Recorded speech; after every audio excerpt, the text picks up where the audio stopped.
လုံးမင်္ဂလာပါရှင်ဒီနေ့မှာတော့စက်ကူလေးတွေနဲ့အင်ကြီးခောက်တာလေးတွေရေ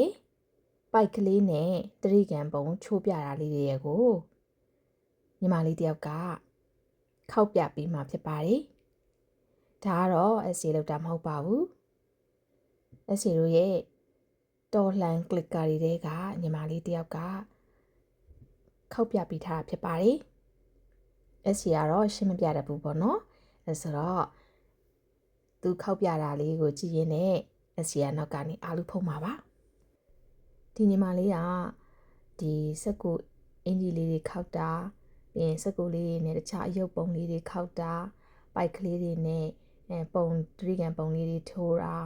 တခြားဒီဇိုင်းလေးတွေလုပ်တာဒါမျိုးလေးတွေကိုစိတ်အရန်ပင်ပန်းလာတဲ့အခါမျိုးမှာစိတ်ပန်းပြေအောင်စိတ်ထွက်ပေါက်တစ်ခုအနေနဲ့အမြဲတမ်းလှုပ်ထားရှိတယ်လို့ပြောပါတယ်ဒီညီမလေးရဲ့ဗီဒီယိုတွေကို S0 audio book တွေရဲ့နောက်မှာဒီဗီဒီယိုတစ်ခုအနေနဲ့ပေါ့နော်အသုံးပြုထားရရှိတယ်သူအများကြီးပဲအစီအတွက်ကို S0 ဒီ channel အတွက်ပေါ့နော်အထောက်အကူဖြစ်မဲ့ဗီဒီယိုလေးတွေအများကြီးရိုက်ပြီးတော့ပို့ပေးတယ်အခုဒါဆိုလို့ရှိရင် TMD အတွက်ကိုဒီစက်ကူအင်ဂျီလေးခောက်ပြပေးတာပေါ့နော်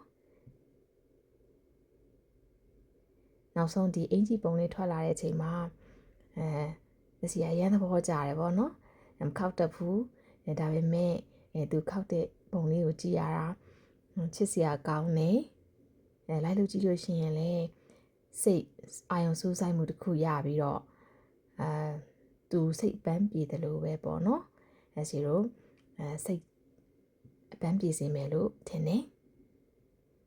စိတ်ဝင်စားရဲဆိုလို့ရှိရင်လိုက်ခောက်ကြည့်လို့ရတယ်နော်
အဆုံးထိကြည့်ပေးတာကျေးဇူးများတင်ပါတယ်ရှင်။အချေတို့နောက်ထပ်ဗီဒီယိုတွေမှာပြန်ဆုံကြမယ်နော်။ကောင်းသောနေ့လေးဖြစ်ကြပါစေရှင်။